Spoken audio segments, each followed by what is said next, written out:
साल पहले मक्का का मैदान पूरी तरह से निर्जन था, पर सदियों बाद यह एक फलता फूलता शहर बन गया। इसकी सबसे बड़ी वजह पानी का स्रोत मिलना था, जो पैगंबर इब्राहिम के बीवी बच्चों के लिए खुला था। वहीं ये भी बताया जाता है कि यहाँ पर इस्लाम से पहले मूर्ति पूजा हुआ करती थी।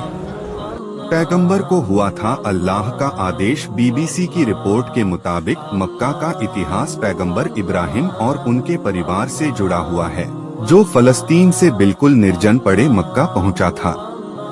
इस्लामिक मान्यता के मुताबिक अल्लाह ने पैगंबर इब्राहिम को आदेश दिया था कि वो अपनी बीवी हाजरा और बेटे इस्माइल को फलस्तीन से अरब पहुंचा दें, ताकि वो इन्हें अपनी पहली पत्नी सारा की जलनचिड़ से बचा सकें। मानना ये भी है कि अल्लाह ने पैगंबर इब्राहिम से बीवी बच्चे को अपनी किस्मत पर छोड़ देने के लिए कहा था। ऐसे में उन्हें खाने